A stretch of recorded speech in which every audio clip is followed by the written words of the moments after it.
Welcome to Pod is Life. On today's episode, we talk Tiger and his British Open performance. Then we break out the wheel of sports content to catch up on everything we've missed the past few weeks. Then we welcome our friend Tom into studio, who has graciously taken a break from meditating in the mountains to give us his profound opinions in a new segment we're calling Tom's Takes. This week's deep dive is on the 2008 hit movie Righteous Kill, starring De Niro and Pacino. Then we play this week's game and give our closing thoughts of the week. You can listen to Pod is Life on iTunes, Spotify, Stitcher, TuneIn, and wherever you normally get your podcast. All we ask is that you give us a review if you feel so inclined. Make sure to also follow us on Twitter at PodIsLife1. That's at PodIsLife, then the number 1 for more news and updates. Thanks for listening. Here we go.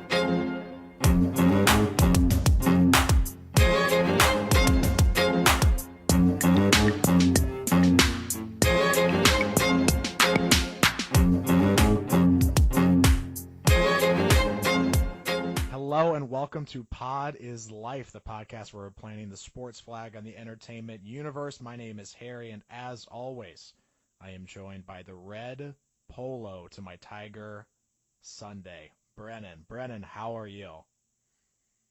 So there's been a few times where I said that's the nicest thing you've ever said about me. This is clearly the most legendary thing you've ever said about me.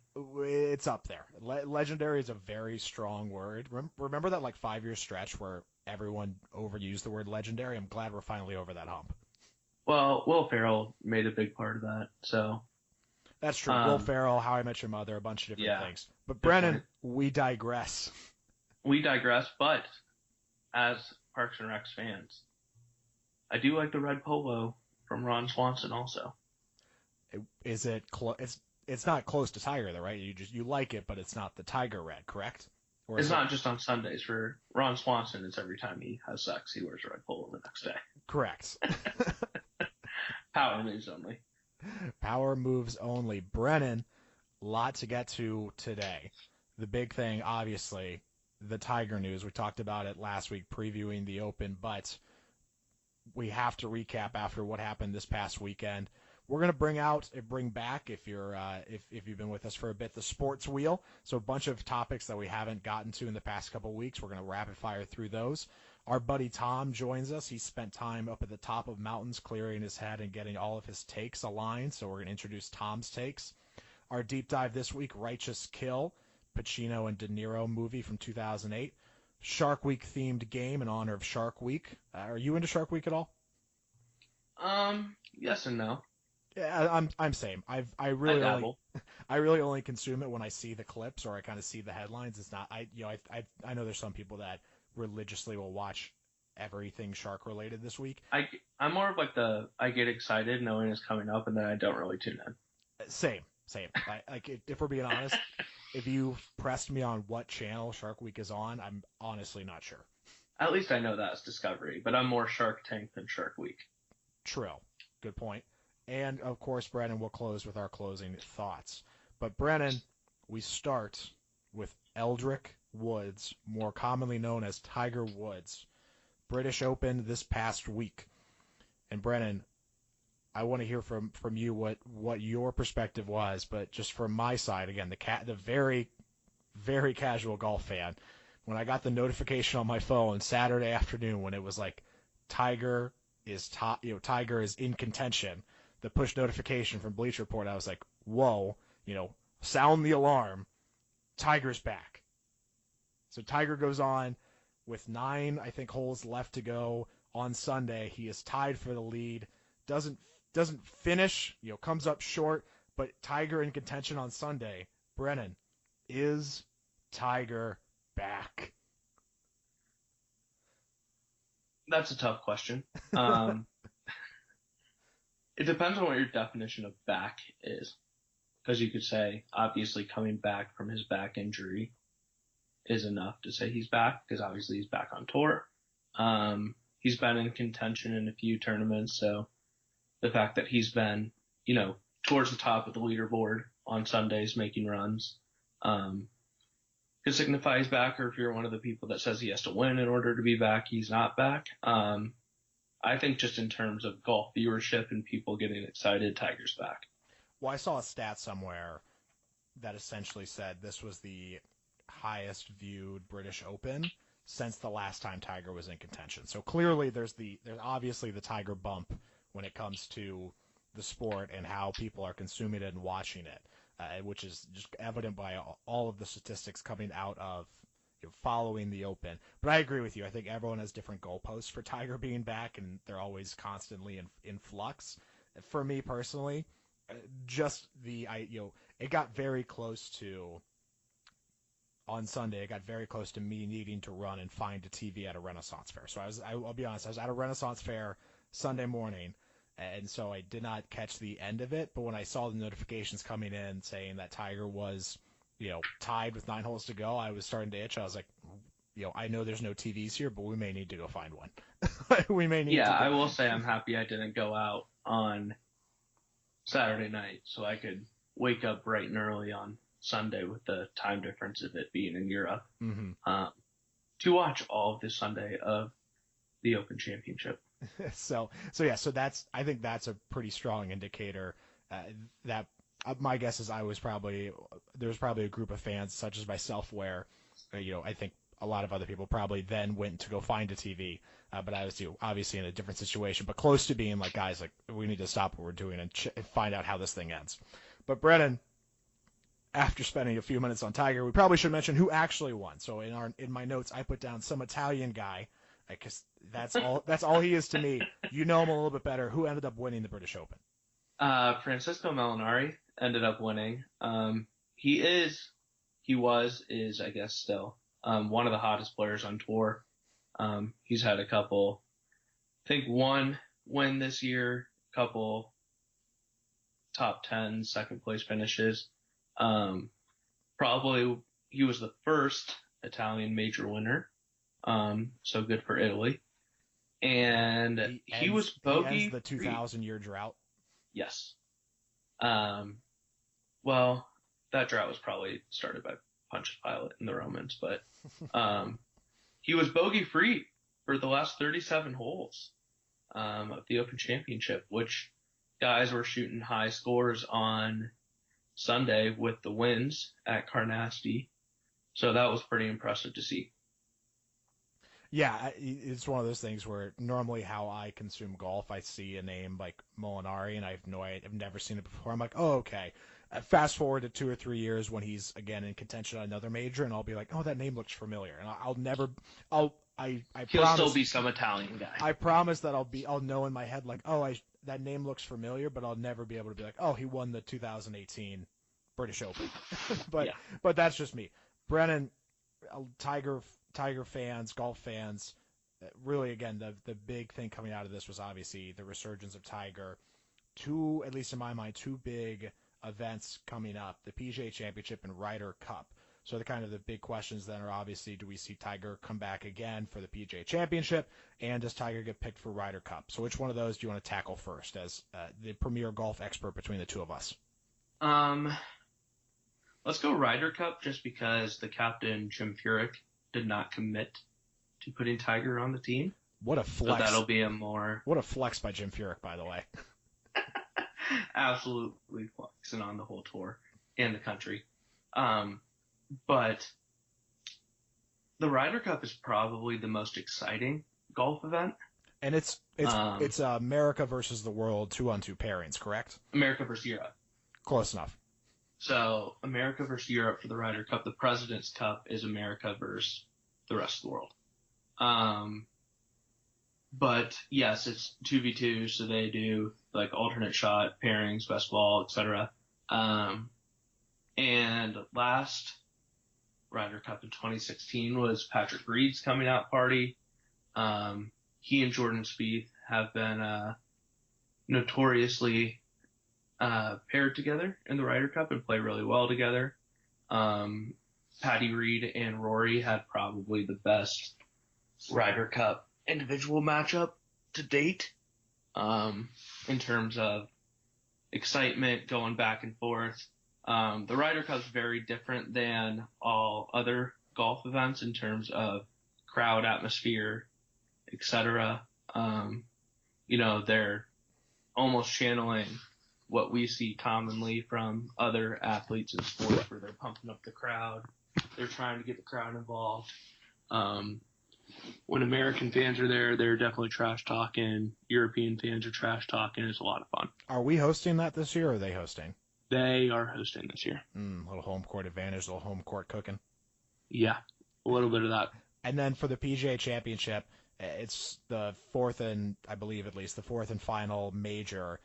Yes. Anything we can expect from Tiger, or is it just kind of a little bit more of a crapshoot for this as opposed to the Open? This is actually the last year that it is going to be the last major of the season. So they are moving it up to May next year. I believe it's right after the Players, or pretty close to the Players Championship.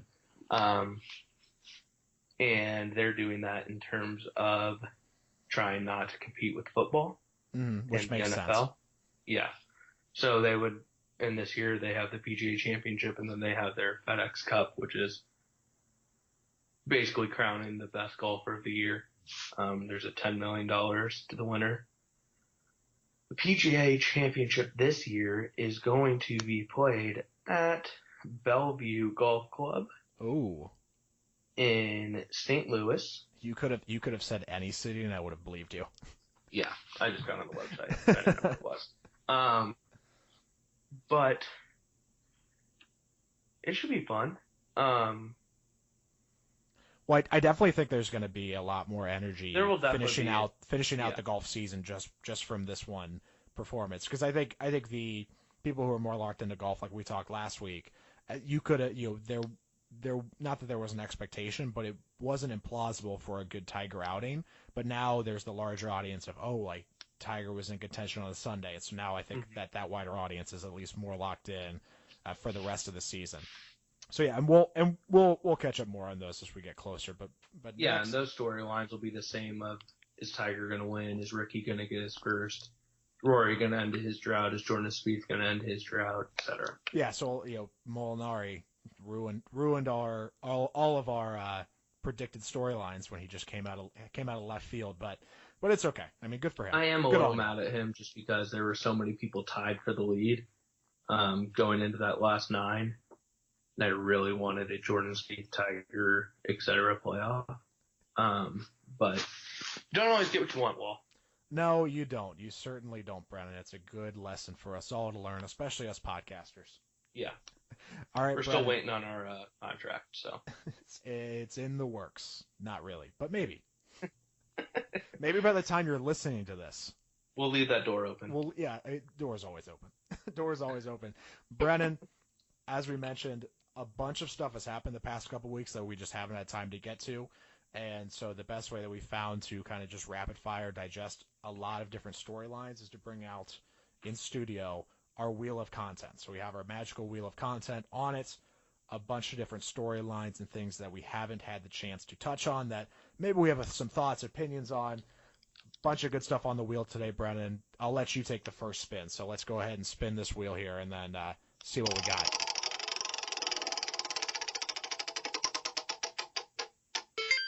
All right. What'd the wheel land on, Brennan? So the wheel landed on, for me, Kevin Love getting that extension with the Cavaliers. So Kevin Love signed a 4-year, $120 million extension with Cleveland, kind of solidifying the fact that they will not be tanking. Not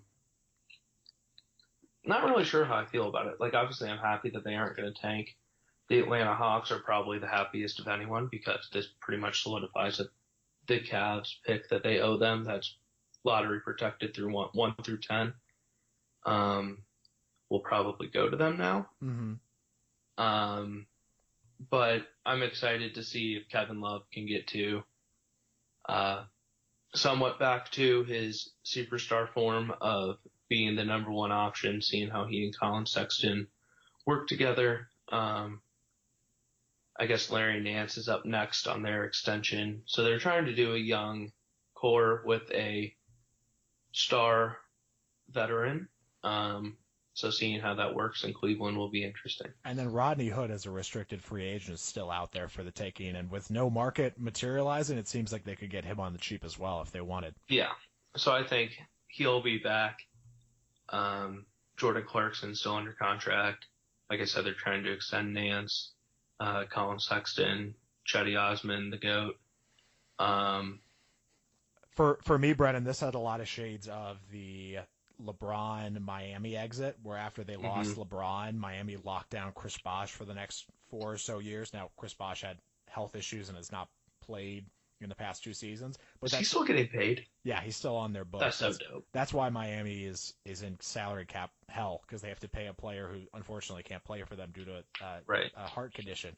But Brendan, this had that same flavor where you lose you lose LeBron and you go, okay, we have to make sure that we keep one of these stay guys. relevant. Yeah, that we stay somewhat relevant. And in a weak East, who knows? Who knows? Exactly. All right, Brendan, I'm going to head back to the wheel. Let's see what we got. Give this a good spin.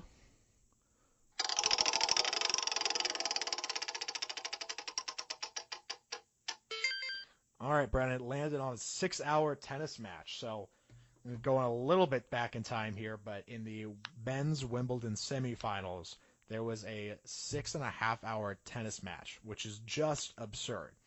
And it was between John Isner and some other guy. And it doesn't even really matter because obviously the story was that it was just a marathon match. And similar to what I was saying with Tiger Woods when I got close to being like, okay, I need to go find a TV, this was one of those same sports moments for me where my dad and I were literally at a restaurant for lunch. And on the TV, I'm Skyline? like, no, not Skyline. We're at someplace in Cincy, and we're looking up at the screen, and I'm like, oh my God, it's in the final set, the 5th set, and they're both at 15 games apiece. So remember in tennis, you have to win by two games in your final set. So I was like, this could go on forever. So it's 15 games apiece, and I'm like, oh, and so like we wait for a little bit, and then we have places to go, people to see. Jim Wall's got to shake hands, kiss babies. So we go home, and so I check on my phone because I'm like, when I get home, I'm like, well, I haven't gotten notification for who's won yet. And so I'm like, that's interesting. So I check my phone, and it's still going on. At this point, it's now like 23 games apiece. So I caught the end of it, and at that point, I was like, okay, well, now I have to see how it ends. But just the idea that two people played tennis against each other for 6.5 hours, it was the longest semifinal match ever. Just absurd. Just absurd. Just absurd. And as a not tennis fan, good for that. Yeah, it's entertaining. And that's my idea too. My really only tennis take that I have is that you only live once, but you get to serve twice, which isn't even really a tennis take. I just like that. You should use that way more often than you have in your life. I try to work it in as much as I can, but it's one of those lines where like you can't. It's not like I can go really heavy on it during Wimbledon season and then not use it again for the rest of the year. So, I wish that tennis had more moments throughout the year so I could sneak that in more. But no, I agree. It's my favorite Instagram caption of all time. How many times have you used it? Only once, but it worked. Picture of you and your girlfriend? No, it was me and my friend Adam. Probably a good thing you weren't talking about second chances with your girlfriend. We were tennis players for Halloween, so it worked. All right, that makes sense. Brennan, you ready for your spin? I am.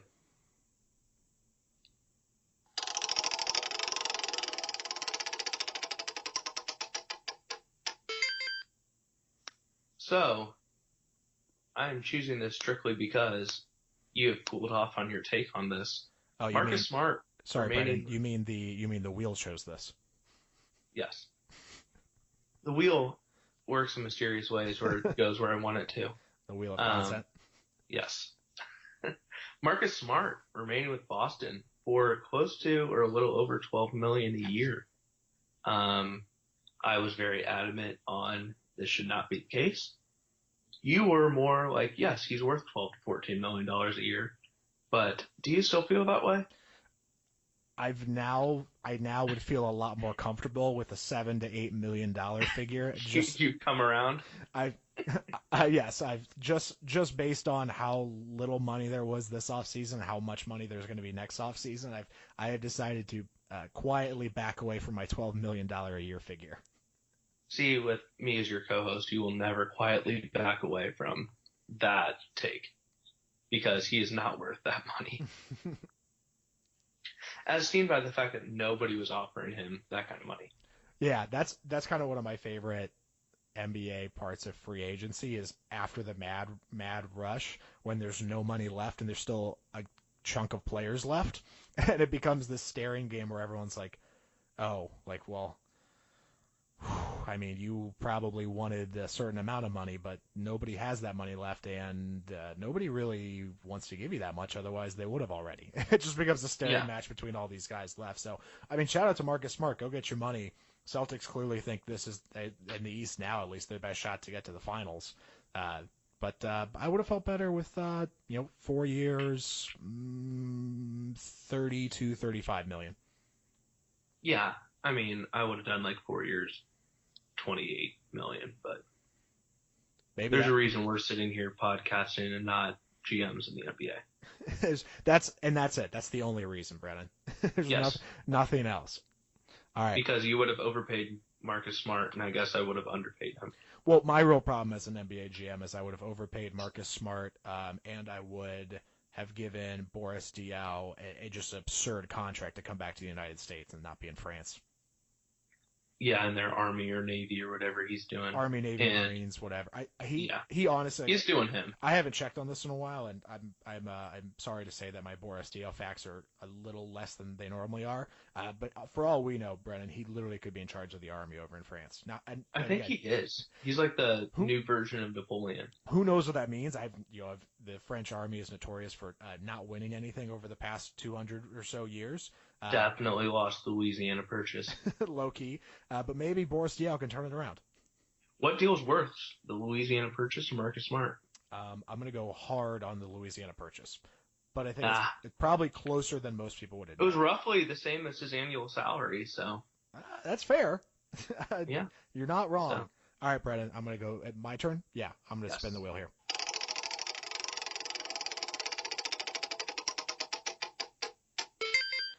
Brennan, one of the big news stories this week, and I'm glad it made the wheel, is New Balance is apparently trying to sign Gordon Hayward. So you'll remember that Puma has gotten back into the basketball game this year by signing a couple of rookies, and apparently then having to be like, oh crap, we need to have a basketball shoe again. But New Balance apparently is trying to get back in this game as well, with rumors swirling that they want to sign Gordon Hayward, who is, I think it's safe to say, the best white basketball player in the NBA today. Does that seem fair? Ron Baker, Him and Ron Baker, maybe there's Dante DiVincenzo. 1A, 1B, 1C. Just on paper, I think the reason why this is making so many headlines is it's just the great visual of New Balance, a traditional white male dad shoe, going after one of the best white basketball players, and everyone's like, huh, like scratch their head. They're like, that makes sense. Speaking of them being a dad shoe, the whole gender reveal where he said, "Daddy's always happy." There's your marketing right there. New Balance, call me, trademarked. So if you had seen that video, Gordon Hayward and his family had a gender reveal, and it was another girl, I think his third girl, and he just wasn't too enthusiastic, and direct quote, my imitation. Yeah, it's a girl. And they're like, "Oh, are you happy?" And he's like, "Is Daddy happy? Daddy's always happy." Yeah, tough look for Gordon there, recovering from injury. And he seemed really not to be that great at hiding his emotions. That's going to be great when his daughter grows up and just watches that video on loop. He's like, run back. Hey, Sally. Yeah, we were really happy we were having you. All right, Brennan. Let's do one more spin each. You're up.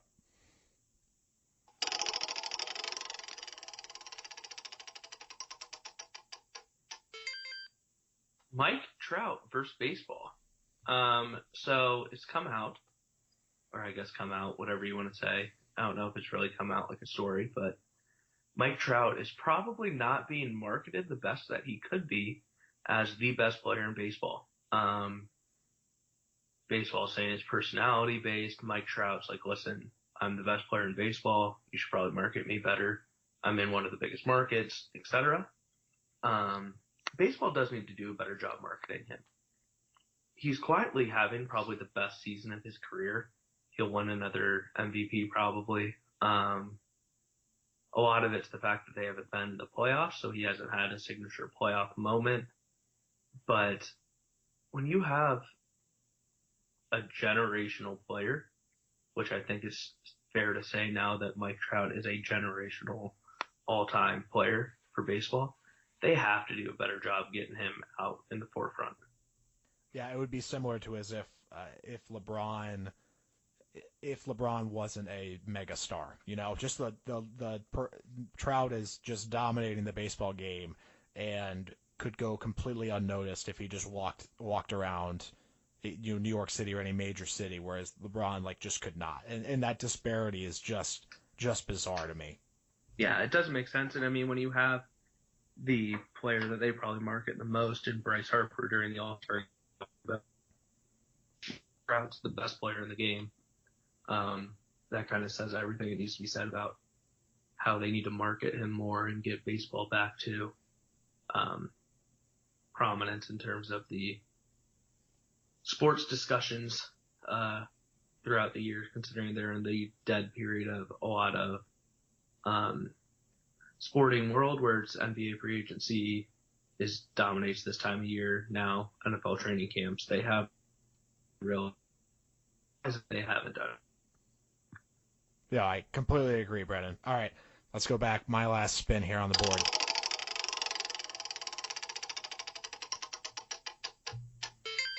Brennan, speaking of NFL training camps, Le'Veon Bell of the Steelers is trying to get paid. I think it's a tale as old as time. Le'Veon Bell, the Steelers running back, negotiating way into the offseason and start of preseason. Clearly, he knows what he is worth, and the Steelers believe that they know what he is worth, and those two butt heads for a large majority of the offseason, trying to determine his value, his monetary value to the team, even though you could argue potentially he's the most important person to that Steelers offense. Just interesting to always keep an eye on that, especially in the backdrop of the NBA players getting their guaranteed money and guaranteed contracts, to see one of the premier stars of the NFL struggle to get what he thinks he is due. Just obviously a different league, but same dynamics and same players looking at different leagues going, hey, I want that money. Yeah, and I think that, obviously NFL players know there's a hard cap. They aren't trying to make, obviously they would love to have a guaranteed $120 million contract, don't get me wrong. But I think they just want their guaranteed contracts to be more than what they are. Like you see Todd Gurley right now probably disrupting the running back market, getting a 4-year, $45 million, fully guaranteed, $60 million total. But basically his max base is $57.5 million.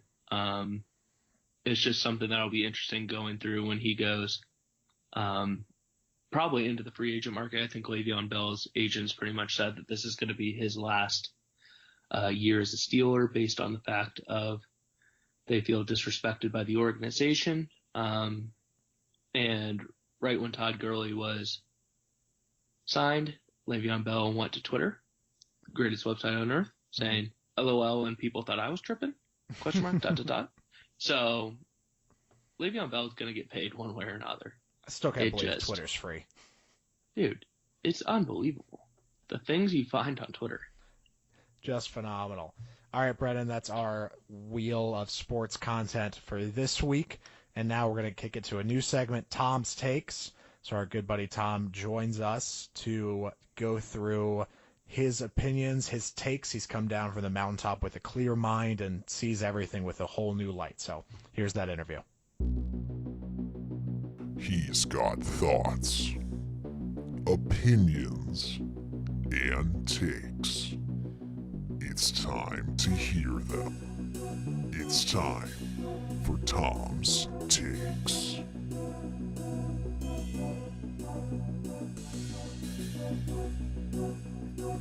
And welcome back to Pod is Life. Today we are joined by a special guest and friend of the program, Tom. He's got takes, he's got thoughts, opinions, and he's ready to share them with the world. Tom, how are you? I'm great, Harry. Thanks for having me on the show. Yeah, so Tom just came back down from the mountaintops where he spends most of his time hiking and being one with wilderness. And and Tom, correct me if I'm wrong, but when you're up there, everything becomes clear and you see things the way no one else sees things. Yeah, because no one else is up there, and so that's awesome. So my whole goal in that is to, like, I love people, but getting away from people is also one of the greatest things ever. So go spend like 3 or 4 days by yourself in Yosemite or the Sierras, and you just have nothing to think about, and it's amazing. And when you have nothing to think about, just things come to you. These takes just form, and you're like, "Wow, I'm ready to share these with the world." Hot takes, yeah. Also, okay, so pretty good transition for the first take, I would say, is last time that I was in the mountains, so it's been a couple weeks, was when all the NBA trades went down. So I was gone for like 5 days, no cell phone service. I came back and saw that like on the second day that I was gone, LeBron had been traded to LA. And I was like, huh, what do you know? Yeah, so LeBron not traded, he signed with LA, but same difference. He's now with that team. And that's actually interesting. You went up to the mountaintop and then you came back and about half the league changed teams. So yeah, I think I'm almost like a prophet to the league. You know? Wherever you go, LeBron will follow. Yeah, like when I go to make things clear and like when I go to clear my head, that's when deals get done. So Tom, So, is there an official NBA take? What is Tom's take on the current state of the NBA? so I've always said since day one that the NBA sucks, and I stand by that because it's just not a well-oiled machine. And now, after recent trades and signings and whatever you want to call them, I would like to further explain that the NBA still sucks because Golden State needs to be wiped from the league. They should just be illegal at this point. It's just dumb. I mean, that's pretty fair. I mean, everyone's pretty much saying the same thing where it's like, yeah, this next season you can already write it off, which is obviously not great for the sport when they're such a heavy favorite.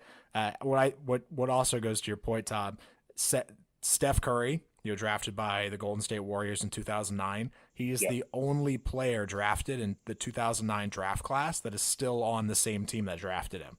So all of the other 59 players in that draft are either not in the league or have changed teams since then. That says things about him though, which is good. Good for his own life, I guess. But I just can't get behind a team. And like I'm living in the Bay now, right? So like everywhere I go, everyone's like, "Oh, Dubs, yeah." But you look at it, and I swear no one here cares that they won.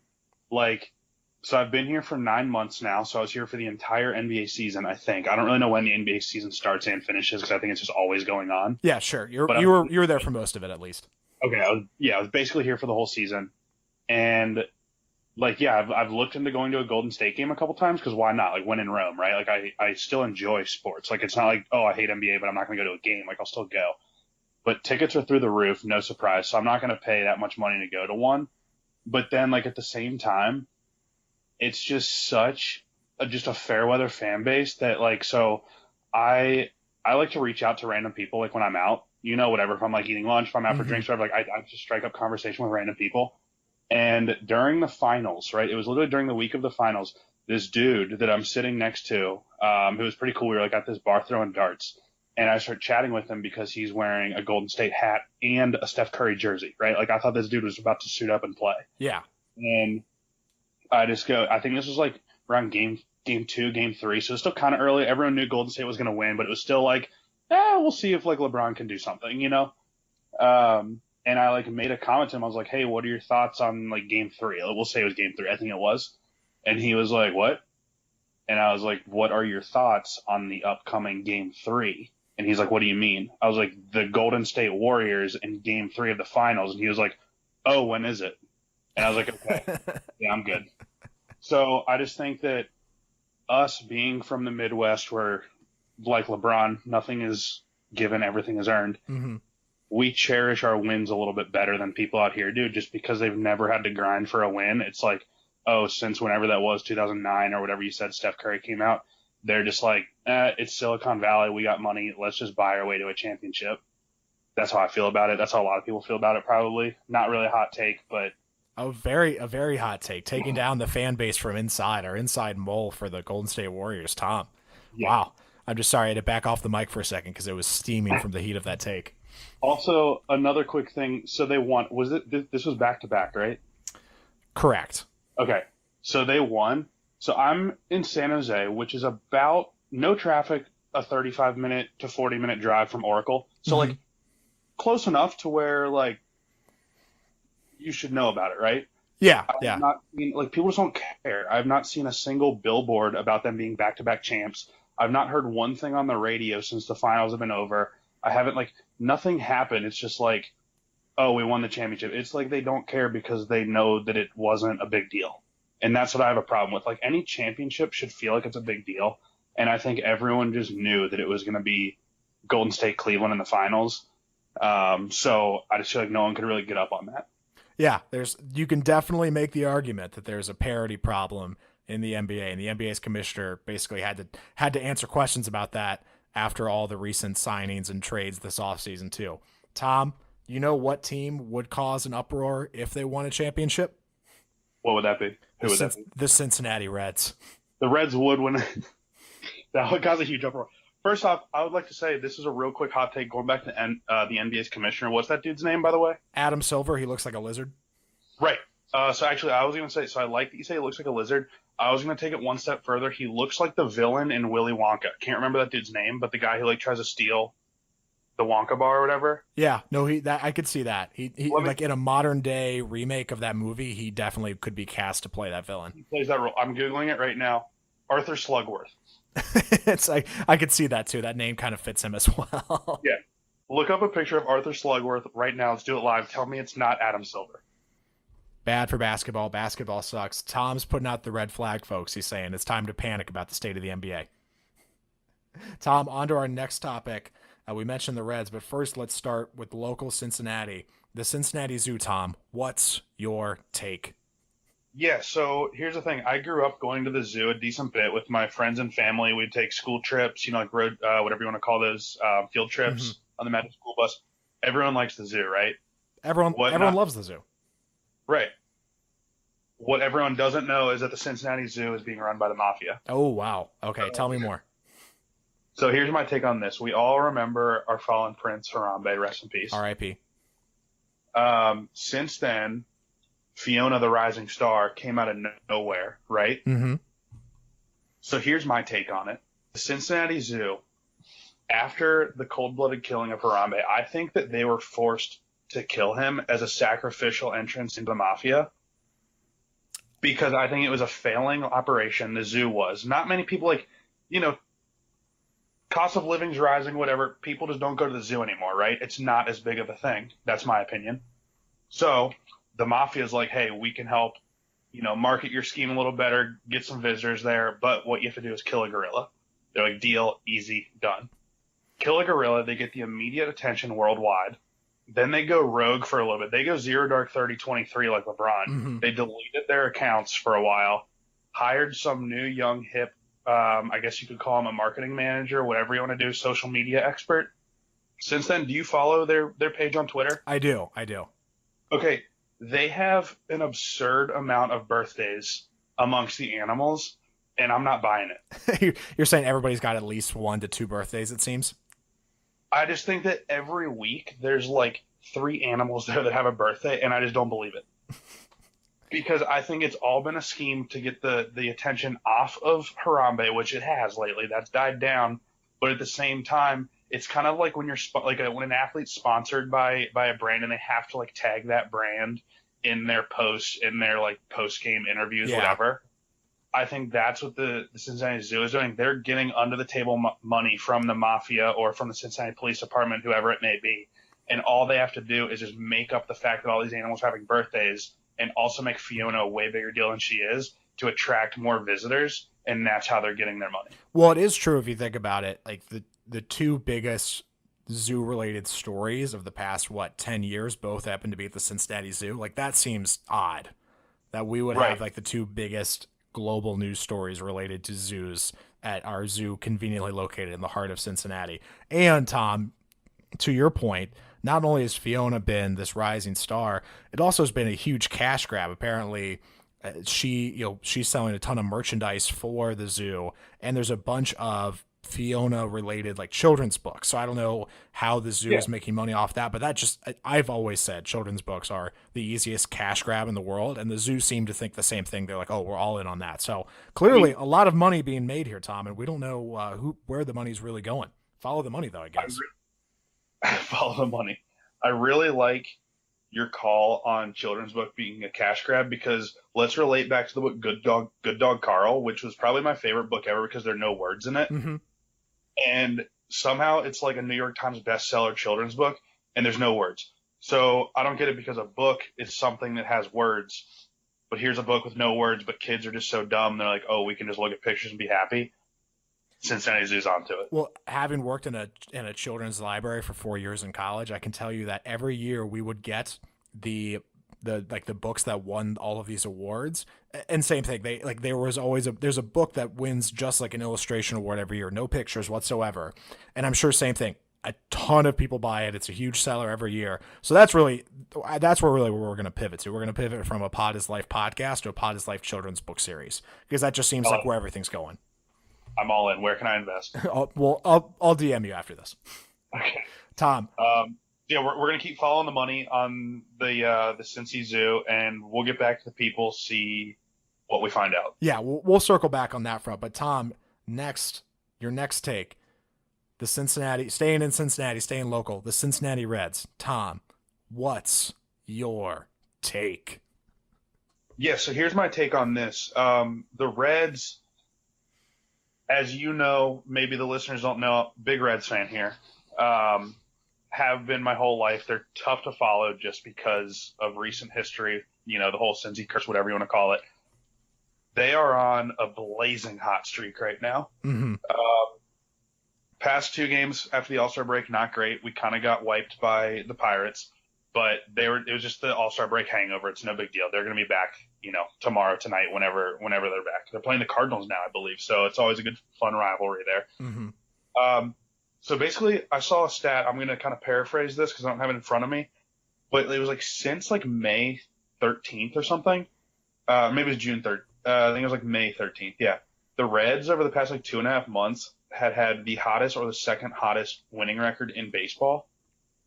Gone quietly because they're still 13 games out of the wild card. Yeah, don't look now, but the Reds are, I'm pulling this up. Don't look now, but the Reds are only 11.5 games out of the wild card spot. Mm-hmm. Okay, so that's the thing. Do the Reds make it in the wild card this year? No, I really don't think so. Part of me might want to go on Bovada and put $5 on it, just because last time I checked, their odds were still plus 150,000. Yeah, so pretty good odds. Yeah, it's am I going to lose $5? Yeah, but if by some chance it hits, so we're not going to. The Reds, we've seen them play this year. They have the talent. It's always been a management issue.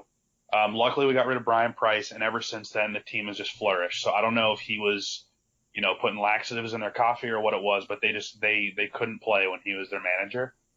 So I think finally they've kind of done this thing where he left. It's kind of like when you get rid of an ex, right? And all of a sudden you start doing all these new things in your life. I think the team got together and was like, we're better off without him. Let's show him, and post it all over social media. Let's show him how we're living our best lives right now. And in that process, they forgot that they suck at baseball. And all of a sudden they're good. They're just going out and being boys. They're playing sandlot baseball. You know what I mean? They're just having fun. And they get their hits when they get them, and they're winning games. And I think that's incredible. So my prediction on the state of the Cincinnati Reds, do they make it to the playoffs this year? No. We'll see, but they don't. Next year, I think you're going to see a pretty similar trend to this year. I think they start off hot, but next year, I think we might scratch ourselves on the wild card, but I think we just missed still, because Milwaukee and Chicago are still on their hot streak right now, so we can give them their time. Mm-hmm. But I think 2020 is the year that the Cincinnati Reds make it to the World Series, and that is an honest opinion, because if you've seen what we have in the minors right now, it's incredible. Yeah. And so I think we have a lot of talent coming up. A lot of talk lately about trying to trade Scooter Gennett, just because his price has basically never been higher, and it never potentially never could be higher than it is right now. But at the same time, the Reds have always traded away their best players. And I think finally what we're seeing is they're not going to do that with him, in my hopes. Like, if the Reds want to trade away good players, they would have gotten rid of Votto by now, right? Yeah. Well, my deal with Votto has always been when I was in college, I had a friend named Doug, shout out Doug, who is the biggest and smartest baseball mind I've ever talked to. And I always would ask him, this is back in 2013. So the Reds were more competitive then, but I always would ask him, I'm like, Doug, what's the scoop? What do you think about the Reds? And he would always tell me, as long as you guys have Joey Votto, you can put a team around him and you will be fine. So he's always said that Joey Votto is the most important piece. So yeah, as long as we kind of keep him and paying him, there's always a chance somewhere.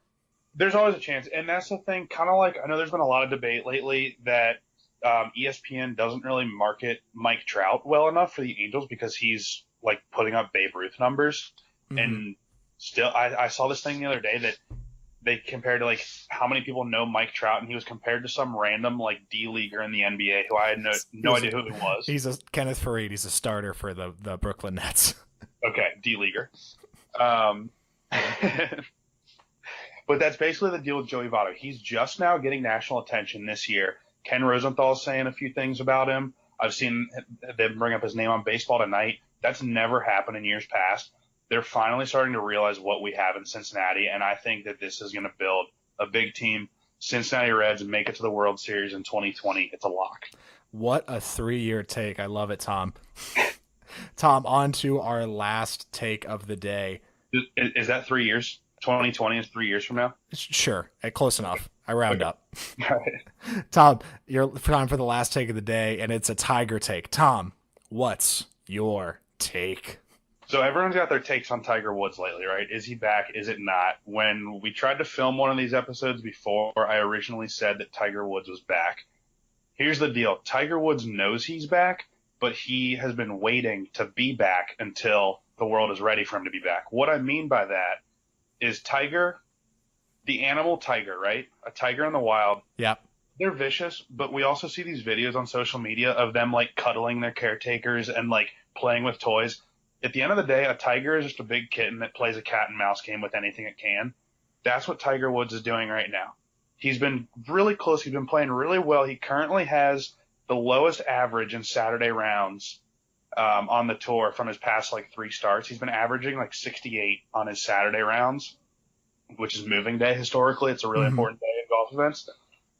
It's my favorite day of the week. Great day. But then Sunday, he just kind of quietly, like he's in contention in the big majors, and then he just kind of quietly fizzles out. This past week at the Open, he was leading, solo lead Sunday with 8 holes to play, or maybe it was 9 holes to play. I think it was at the turn. Solo lead by 1, and what's he do? He goes double bogey, bogey, and then just kind of fizzles out, and Francesco Molinari wins it. Tiger loses it by like 3. I think he was like 3 shots back. Mm-hmm. But he was in contention enough just to get everyone's mouth wet, everyone's drooling a little bit, maybe placing a couple side bets here and there on your betting account. This is what I think. Tiger Woods could have won the Open if he wanted to, but he wasn't ready for it because he wants headlines. Here's the thing. He wants to be back so bad, so he's going to come back when he knows that it's going to make the most headlines, and that's 2 weeks from now at the WGC Bridgestone Invitational in Akron, Ohio. Oh, he's going to take over for LeBron. He says LeBron leaves Cleveland, I take over Cleveland. Exactly. Not only that, Tiger Woods has won the WGC 8 times now, which is more than like over half the field combined. So he loves the course. His last win on tour came there in 2013 when he won the WGC for his 8th time. So he's going to make a return as the 2013 defending champion. So he's basically going to go back to back. That's so great that he hasn't won since 2013. Like you just completely forget that. Yeah, he hasn't won since 2013, but he's still so relevant. It's scary. So this is my take. I'm going to put for all of you sports bettors out there, this is the safest bet you can ever play. Put a couple pesos on Tiger to finish top 10 at the WGC Bridgestone Invitational because he's going to finish top 10. Like no matter what, he finishes top 10. But then also, if you have a little extra jingle in your pockets, throw some on him winning. Because I really think this is an honest opinion. I really think this is the event he wins because he has such a history there. He's won it 8 times in a row. He knows what he's capable of now, like after his past few events where he's shown some really good golf. So I really think he just basically has to show up, and if he just walks the course for 4 days, I think he wins this one. It's a great for the news because not only is Tiger back, it's his 80th win on tour, statement win, and it's also like, oh, this is where he got his last win. This is where he gets his next win. He's totally back now. Like it just wraps the picture perfectly, and then maybe he goes quiet for a little bit until the PGA Championship, and then next year we can expect to see Tiger win 4 to 5 times. Oh, there we go. Yeah. Tom, I love it. Thanks for a prediction inside of 2020. Yeah. Those have been Tom's takes. Tom, thanks for joining us. Thanks for bringing the fire. Go back up to your mountain and let us know when you come back down with your next round of takes. Thanks for having me on the show. And we are back. Brennan, like we do every week, our deep dive this week was on Righteous Kill, so on Netflix, the 2008 De Niro and Pacino crime mystery movie. So, Brennan. Let's not leave out 50 Cent. 50 Cent, Donnie Wahlberg. I mean, just the stereotypical, Randall from This Is Us. Yeah, just the exact cast that you would think of to fill out a crime, a New York City crime movie. Brennan, real quick before we get into it, high level overview of this movie is De Niro and Pacino play 2 veteran New York City cops who decide to take justice into their own hands since they have seen the justice system go astray time and time again. So they decide to start making their own decisions to carry out justice as they see fit. Brennan, we really shot from the hip when we were picking this week's movie. Kind of peeking back the curtain. You and I are going back and forth, talking about a couple of different options. It's a great fun fun to watch. That. And pretty much what we decided on was, it's Pacino and De Niro. Like this seems like a no-brainer. Let's just high level. What'd you think? So obviously I knew it was De Niro, Pacino, so I was like, okay, this can't be terrible. Then I saw Curtis Jackson's name pop up, and I was like, okay, I'm in. Thought 50 Cent was gonna have a bigger role based on the fact that he was one of the first names they put up there. Mm-hmm. Overall, the end is wild, so I wasn't expecting the end. It just seemed very straightforward the whole time I was watching it, and then it was a big curveball at the end. But I liked it. I thought it could have been shot a little bit better in terms of the actual cinematography of it. Totally fair. I had the same kind of notes where when I was doing some research on this, Brennan, it was the original cut of this movie was over 2 hours. And so they ended up breaking that down to, just a hair over an hour 40. And apparently part of that was to make it seem like it was a much quicker paced, a lot of these jerky cuts between scenes and keeping everything, the feeling that it was moving fast. But I agree with you, probably whether it was the cinematography or just letting some scenes breathe. The movie itself moves very, very fast from plot point to plot point, and we're just it's an hour and 40-minute roller coaster ride for sure. But where roller coasters you slow down for a bit as you're going up, this movie just kind of full steam ahead the whole time. Yeah, and the overall, you made a good point going plot point to plot point. It was kind of like I was trying to get deep dive into a plot point so I could develop what the characters develop with the storyline. And every time I felt like, oh, this is going to be a big part of this movie, they just moved on to the next plot point. So the whole, I guess, pace of it, and now knowing that they cut a bunch out, I feel like they probably could have left some in to make it more cohesive. But overall, it was a pretty good movie. And Brennan, per your point about 50 Cent and Curtis Jackson being heavily marketed in this movie, but then not actually being or having that much screen time, I imagine that back in 2008 it was, if not peak 50 Cent, much closer to peak 50 Cent than we are here in 2018, right? Yeah. So 50 started his film career in 2005 with Get Rich or Die Trying. And right after Eminem did 8 Mile. This was right around the time. So they were probably filming right when Kanye and 50 did their album drops on the same date of September 11th, 2007, where Kanye was releasing Graduation, 50 was doing his album Curtis.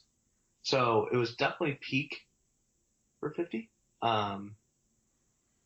But really thought he would have more considering they were going to take advantage of his hype at that point.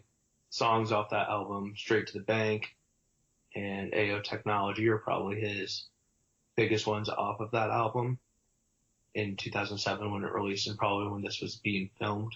Yeah. So they definitely could have utilized his stardom more, in my opinion. Mm-hmm. Well, and it's interesting, in the movie he plays a basically a gangster who has a drug Shocking. operation. Yeah, go figure. Running out of his club, and his club. What did you think? I thought his club was actually dope. It was like a that is a place I would go. It was like a bank turned into a club with just these two huge, like, elevated stages for the DJs, and then the floor, and then so the imagine a huge bank having just an open floor. So we're in there a few different times because clearly they wanted to use the same set when they were filming. But no, so probably cut out the different scenes that he was in other places. Yeah, so clearly, if his music career didn't work out, he was like, oh, I guess I could just make a club like this.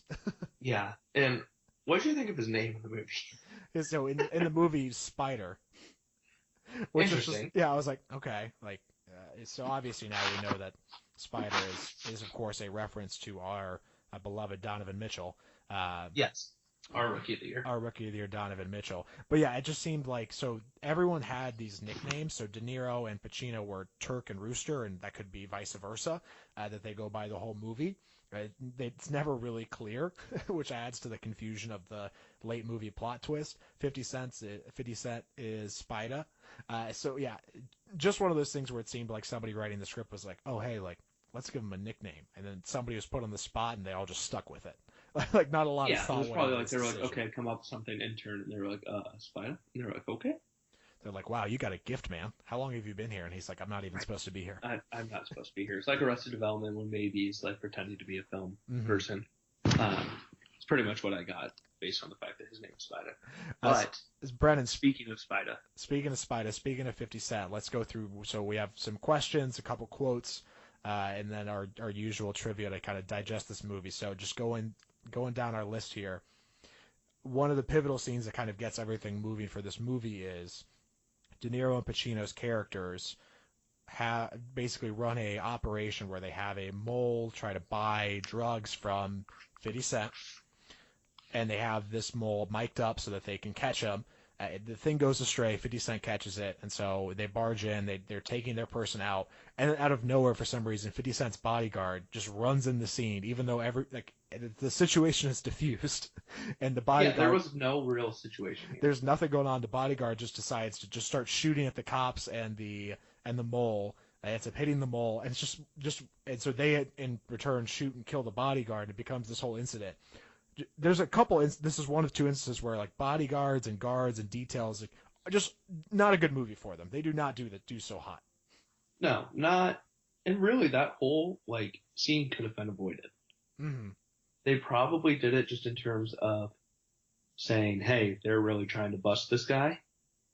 But he was just like standing in the doorway, the bodyguard, holding his gun, and I'm like, "This can't be good." Yeah, this never ends. And then the situation diffuses, and he's like, "Oh." It almost looked like 50 Cent turned, looked at him, and like shook his head, like, "No, you don't need to do anything." He was like, "Screw you," and started shooting. Yeah, so just made no sense. Not his smartest move, Brennan. But I guess if you're a bodyguard for a club owner, you're probably not the smartest guy in the world. If you're Spida's bodyguard, yeah, you've made some questionable decisions to that point in your life. I do wish there was some character development there, so we would know what his name is. The bodyguard. Yeah. Well, I mean, he's on screen for less than 60 seconds before he gets murdered, so There wasn't He too was much chubby, so time. I'm going to call him Pillsbury. Pillsbury, that's fine. The doughboy, if you will. He might not even be credited, or the actor may not even have had a name in the movie, so who knows? But No, he died. He definitely is credited. well, he credited, but like it may have been bodyguard, like the character Bodyguard may have number one. bodyguard, Dead bodyguard. dead bodyguard number one, whatever it was. Brendan, what I'm curious about is what'd you think about De Niro in this movie? So the whole time I thought he was the bad guy. And that's the way that they built it. So they kind of use a plot structure where they kind of keep flashing back and forth from a recording to present day, and in the recording it seems like De Niro is confessing. And so they kind of do that purposely. But yeah, the entire movie you're like, and that's kind of why I think both of us, or at least I, was out on the majority of the movie until the end, because I'm like, okay, I know where we're going. Like it just seemed like I knew the path we're on, and it was De Niro the whole way, and so I'm like, okay, cool. Like let's get this thing moving. Okay, hold on. Before we get to De Niro, I looked up the actor's name in the movie is Stubby, and his real name is Fatso Fasano. Wow, I'm shocked that he hasn't made a bigger movie career. He was in John Tucker Must Die in 2006, so maybe that's where he got his big break. Oh yeah, But 06 with John Tucker, 08 with De Niro and Pacino. Where did this career where go did wrong? he go wrong? But back to your, yeah, I did see. I mean, it's just cut to this video of De Niro saying like, "Yeah, I killed this guy. I killed this guy. I killed this guy," and I was like, "Why are we having a movie if you're just telling me what's going to happen at the end?" Yeah, and so obviously that makes the dramatic twist, and I guess we can get to it now. The dramatic twist and reveal that it was not in fact De Niro who was committing these murders, but his partner Pacino. Why it seems like such a dramatic twist, and for me personally, I was kind of mad because I'm like, okay, like it definitely drew me in. I definitely went, oh wow, like I did not see that coming, and I kind of got locked in for the final 10 or so minutes. But I was then mad because normally with these kind of things, there's clues or things that you can look back on and go, oh, okay, like that makes sense, or Right. now you can look at things in a different light. And this entire movie seems streamlined on De Niro, and so then when they flip the script and it's Pacino, you're kind of like, really? Like, why did you lead me so far astray? Right, and I think like in your notes here, you had like totally unbelievable, and I was like, this doesn't make sense at all. I had the same feelings. But then they do, I think, a decent job going back and showing the lines that Pacino has when they're going through all of these, murders that they show up to, basically investigate, see what happened. And that part was interesting to me. Also, probably the biggest, I wouldn't say twist, but like the wait, I don't really understand, is like Pacino's a poet, man. Just dropping poems all the time. Yeah, which just seemed kind of out of left field as well. So that's kind of the signature of their serial killer, who we find out is Pacino. Is he leaves a rhyme with every dead body. I think 50 Cent wrote all those rhymes. I think 50 Cent tried to convince the producers that maybe he should have been Pacino, and they're like Yes, Curtis, no, what are you doing? can't do Like, why are you here? Curtis, we can't have Al Pacino be Spider. They're like, aren't you filming right now? Like, shouldn't you be on set? No, I'm in this meeting. Well, and Brendan, so they obviously then backtrack after the twist to kind of try to fill in those details. What I thought was most interesting, at least from when I was kind of, that wasn't satisfying enough for me to kind of get some closure on that front. I was still mad. I was like, what the hell, man? Like, I thought it was De Niro, and now it's Pacino. Like, come on. So I did a little reading. I asked Reddit, and what actually... What's more reliable for you, Reddit or Wikipedia? Reddit. For sure. Reddit knows what's going on. I will rave the Reddit flag continuously on this podcast. But Brennan, what I found on Reddit that made me feel better about this is at one point in the recording that De Niro is reading, he talks about how he talks about how my partner took a bullet for me, and so we're led to believe that Pacino took a bullet for De Niro, and that kind of showed that their relationship. But actually, at some point in the movie, we see when De Niro is changing, he has a scar in his back, and that's supposed to represent that he actually took the bullet, and so that's when you know that it's Pacino and not De Niro. And I missed that. yeah, so not and it's the same thing. Like it was very, very subtle, and so like obviously on the second watch you may pick that up, but on the first watch because you're so locked in on De Niro, like you just never would have known that. But outside of that one fact, even Reddit's like, yeah, like there's not much else here. Like not much else really pointed to one as opposed to the other. Right. And kind of going on the same theme of De Niro being the killer the whole time. Dude has a short fuse. Yeah, he just has a temper, man. I found his character very annoying this entire movie. So he's a short-tempered cop who we assume the entire movie is the one doing everything, and so we're kind of mad at him because we're like, dude, it's so obviously you, De Niro. Like, why are you upset about this, or why are you upset that people think it's you? And so I agree. I just had a hard time watching De Niro this entire movie, and to a certain degree, De Niro's love interest in this movie is like 20 years younger than him. Good for him. Yes, but I couldn't help thinking that again, this is 2008 De Niro and Pacino, and that maybe this movie probably would have been better with like 1998 Pacino and De Niro. Yeah, like these guys. Carla Gugino, I believe is how you say her name. Yeah, is his love interest. Short hair in this movie, still hot. Mm-hmm. But really, like, just good for him. And I didn't find him as annoying as you did. He wasn't necessarily the most likable guy, but I think that was obviously part of what they were trying to do. We had the classic stud softball player, though, dude. There's your classic inner police department softball game fight, courtesy of. This was pre the MLB changing the rules about being able to run over the catcher. Yeah, so the 2018 remake obviously would have to alter that. He would scene. have to slide around. It would. Yeah, have to CGI it. It would be crazy. But overall, I didn't find him annoying. I thought, but he was definitely the star between De Niro and Pacino, I think. Interesting, yeah. Well, yeah, he definitely carried more of the movie and had to, so that you could get the payoff with Pacino being the villain at the end. Which, Brennan, leads us to the most important question of the day: who won the movie, De Niro, Pacino, or 50 Cent? I want to say De Niro, basically just because he ends up being the good guy and throws us for a loop. I want to say Pacino because of his bars. 50 Cent did not have a big enough role to win this movie, in my mind. That's fair. I liked 50 Cent in this movie. Even Fassa Fasano, kind of disrespectful not putting him on this list. Is it? Is it?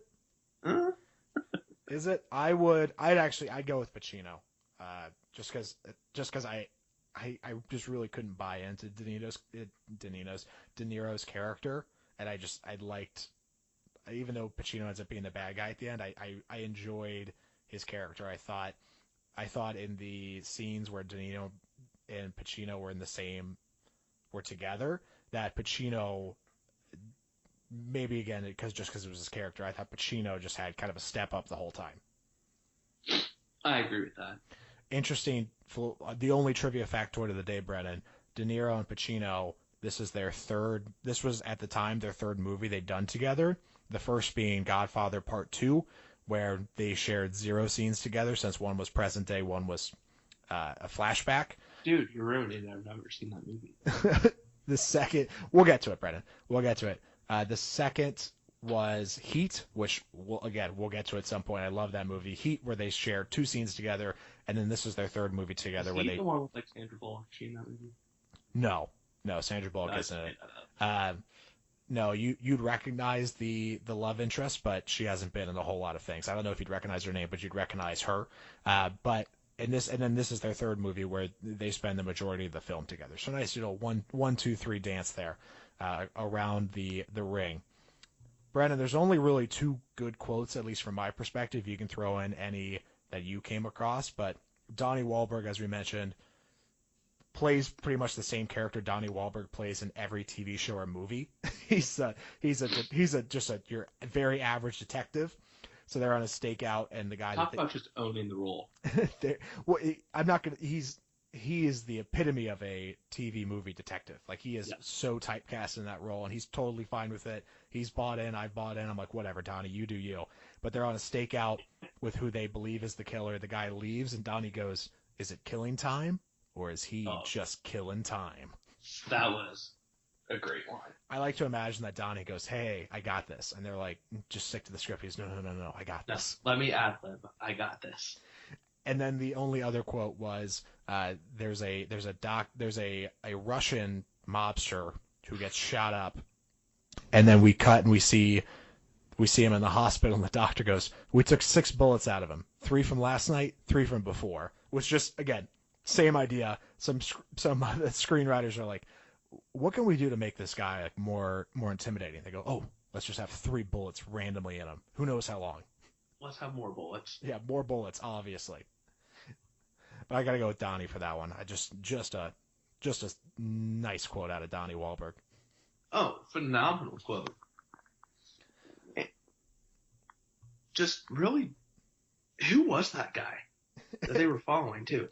Oh yeah, just a total like 15 minutes of the movie that had nothing to do with the rest. Just some random character some random ex-cop that they like had to track down to get him off their trail. Really had nothing to do with anything. I agree. I was so confused. I loved the line, but I was like, just your old man. Brennan, last question on this front. De Niro at the end of the movie has his face-off with Pacino. Good cop, literally, versus bad cop. De Niro shoots Pacino, then he calls the ambulance. But then, Brennan, De Niro calls off the ambulance and lets Pacino die. Did you read this as De Niro listening to Pacino, like his honoring his last request to not be like, to basically let it end, or was he just letting him die because he was mad at him? So I had a different read on this, so I want to know between those two what your thoughts were, and then I'll give you mine. I thought he was listening to Pacino's last request because I just got kind of a lot of moving parts in that final scene, but I got the impression that Pacino was kind of like, "Hey man, like this is it. Like I'm out. Like this is it. This is all I've done. Like I don't have anything after this. This is going to end my career anyway if I make it, or I'm going to go to jail." And so I just saw that as De Niro being like, "Hey, like, call off the ambulance. We're fine." Like, and just letting him just go that way. That's how I read it. So I had it more of all these people that Pacino are killing are people that are, either getting off from our jury system unfairly in their view or in his view, people that quote unquote deserve to die based on what they've done. So I took it more as that, where De Niro was saying, kind of running with that theme of saying, you know what, you did a bunch of messed up stuff. You kind of just deserve to die. Yeah, no, I could see that too, because obviously at an earlier point in the movie, we learn that their first foray into handling justice their own way is planting evidence on somebody that kind of got off. And Pacino tells De Niro, like, that's kind of when my image of you was shattered and when I decided to go down this path. So maybe De Niro's like, like just closing the loop on everything. But just an interesting last scene. Also, I forgot to mention in Heat, spoiler alert. I haven't seen this one either. It's okay. So in this movie, De Niro shoots Pacino. In Heat, Pacino shoots De Niro. So they got even on this one. Ooh. Might have to watch that soon. Might. So this is, again, a tight hour and 40 minutes. Heat is a solid 2 hours and 20 minutes. It's a really good movie. When I was watching it, I was like, wow, like, where are we? And I looked and I was like, God, I'm only halfway through this thing. That doesn't make me want to watch the movie. I know. You just got to block out 2.5 hours and just go for it. You'll be happy afterwards. Just in the middle of it, you'll be like, wow, I need a break. Yeah. Brennan, can't believe I'm doing this. Brennan, you want to tell the people what we're watching next week? So, next week, we are going back to our quote-unquote roots of watching something related to sports. So, Netflix has their original Last Chance U, and the 3rd season, or part as they call them, is out now. It is following a different JUCO. So basically, it was East Mississippi, I believe, was the last JUCO they followed with Coach Buddy. So we're coming into a JUCO in Indianapolis or in Indiana, and it's a bunch of football players that have either gone astray from their Division I lifestyle that they had, kicked out of school, weren't eligible, etc., and going through how they're getting coached up and trying to get their second chance at a high Division I Power 5 school in order to try to reach their dreams at the NFL. Yeah, Last Chance U. I have not seen any of the previous seasons or parts, but from what I understand, you don't need to. They don't build off each other, as Brett mentioned. You go from different locations. This one to definitely location. doesn't. The one before at least followed the same team and coach. So those gotcha. At least like so 1 and 2. if you want to call it character development, but it's really just people's lives because it's like a documentary. But. Mm-hmm. So make sure you check out Last Chance U Part 3, Season 3, whatever it's called, before next week's episode. But Brennan, now it's time for this week's quiz. Brennan, in honor of Shark Week, just plain and simple, not dressing this up, we got some questions for you about sharks, okay? Fish are friends, not food. Fish are friends, not food. That's not one of the questions, but you are correct. Brennan, are you ready for our Shark Week themed quiz? I am. All right, Brennan, really straightforward, couple different question types, so you're just going to need to bear with me. Our first question, Brennan, you got a 50-50 shot. Who came first, dinosaurs or sharks? Sharks. Bingo! Brennan, 1 for 1. Nice job. Had you thinking, though, didn't I? A little bit, because we just watched Jurassic Park. If you would have put Jeff Goldblum in there, that would have been the answer. Jeff Goldblum is always the answer. Brennan, number 2. It's a big deal for us if we lose a tooth, but for sharks, not so much. It happens all the time. How many teeth do some sharks lose in a lifetime? Is it 300, 3,000, 30,000, or 300,000? I'm going to go 3,000. Brennan, it's actually 30,000. Some sharks lose up to 30,000 teeth in a lifetime. Brennan, do you think in your lifetime you've ever lost 30,000 things, period?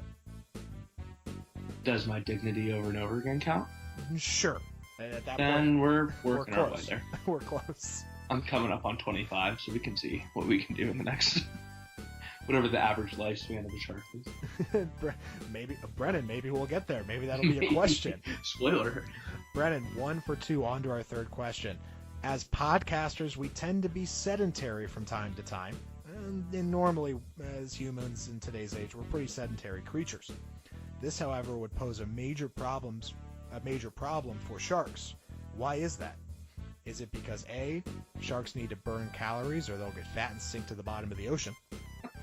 Is it B, sharks are notoriously self-conscious about the way they look? Or is it C, sharks need to move to be able to breathe? As much as I want it to be one of the first two questions, or first two answers, is definitely C because of how the water goes against their gills. Correct. Sharks need to move to be able to breathe. Brennan, can you imagine if we had to move to be able to breathe? Wow, would it be a different world today? How would we would be literally sleepwalking all the time. Yeah, that would be wild. That would be wild. Brennan, 2 for 3, on to our fourth question. Brennan, true or false? Sharks have ears.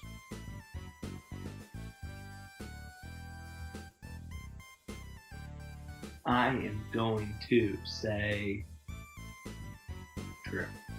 Correct. Brennan, sharks do in fact have ears, not like you and me, but they can still hear. They have ears, and they're very powerful, and they use them quite a bit. Brennan, on to our fifth and final question. You are 3 for 4, so there's no pressure on this one, Brennan. How long do sharks typically live?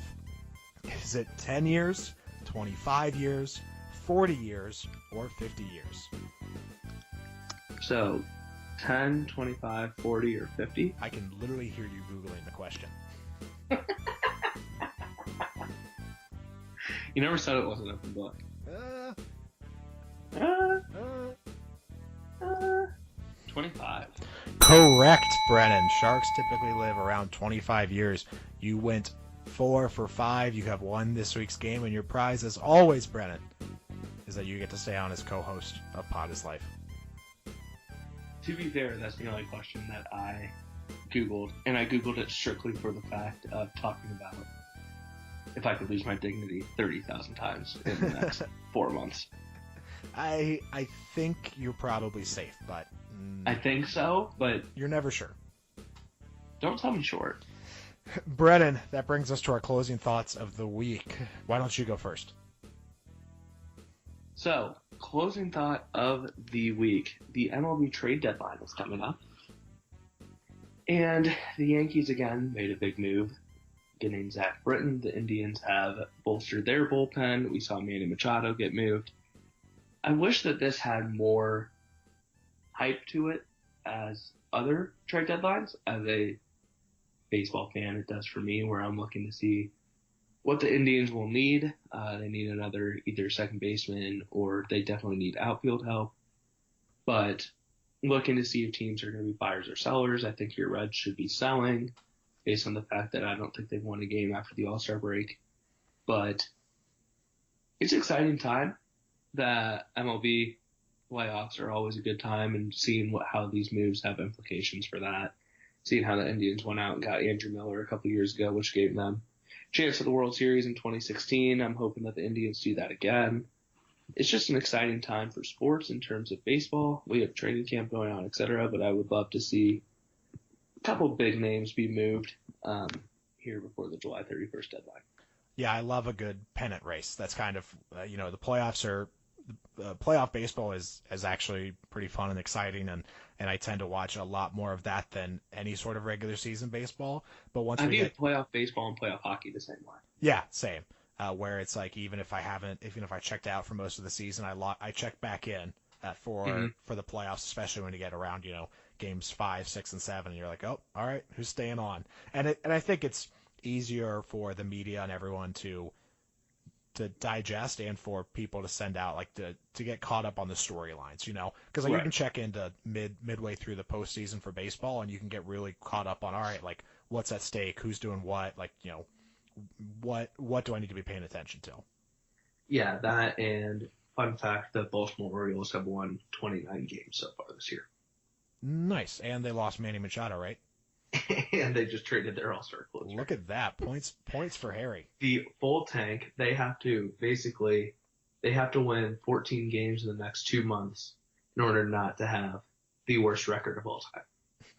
Pressure's on. That's a race to the bottom I can get behind. They literally have to win a total of 44 out of their 162 games to not be the worst team of all time. And we thought that the Sixers were bad during their tank. Yeah, I was gonna say, very emblematic of the legendary Sixers tank that may or may not have caused some changes for the NBA tank rules. So interested to see what MLB does on their end for that. Nothing. They will do nothing. Absolutely nothing. Brennan, my closing thought of the week: cover bands. Ooh. Brennan, let's talk cover bands. Yes, the band where you recognize the music but no one performing it. I've had a chance over the past 2 weeks to see not one, but 2 cover bands performing at 2 different street fests, and I've come to a bit of a realization. I believe that there are 2 factors that contribute to the success of a cover band. Number 1, the quality of the music, obviously. Have to be a good band. But number 2, Brennan, how self-aware the band is. For instance, in Cincinnati, I saw a cover band called Naked Karate Girls. A decidedly Love that. And very silly cover band of all men who were more than comfortable knowing who they were and what they were all about. Then in Chicago this past weekend, I saw a strictly 90s hip-hop cover band who were also very good, but they were not as self-aware. I think they think that if they got dropped into the 1990s that they would be stars, and not the case. So based on these 2 cover bands, The second one immediately made me think of Step Brothers, where they're doing strictly 80s Joel, I believe, at the, oh my God, what's it called? Catalina wine mixer. Catalina wine mixer. Or the Catalina. Is it the Catalina? Yeah, it's the Catalina wine mixer. And then he freaks out when they're yelling like 70s Joel, and they're like, dude, we do strictly 80s. But I can buy into both of those things. One, my number one pet peeve is when people aren't self-aware. I just think it's a necessary skill in life is to be self-aware of who you are and kind of how you fit into the world. So being self-aware is definitely a big part of being a cover band. I am a big fan of cover bands. I find myself listening to acoustic covers a lot on Spotify when I'm studying. But I do love me a good cover. Yeah, I've I don't think I'm going to get to one this upcoming weekend, but I was like, I wonder if could that. Are you searching them out now? Is that going to be my new thing? Is I'm the cover band guy. I'm going and I'm checking. Were there out. any at the Renaissance Fest you were at? It was very early's cover band, very early. So it wasn't even like like the 90s or the 80s. Like it was like the hundreds. So it was before my time. So I didn't recognize any of the hits. You could say that. You could say that. So yeah. Well, Brennan, that pretty much does it for today. Pretty efficient. Pretty efficient, in and out. And we will see you guys next time. Brennan, good job by you. Thanks, buddy. It's always a pleasure. Has Baker Mayfield earned his stripes? Baker Mayfield earned $32 million guaranteed, so I would say so. Cavs and 7.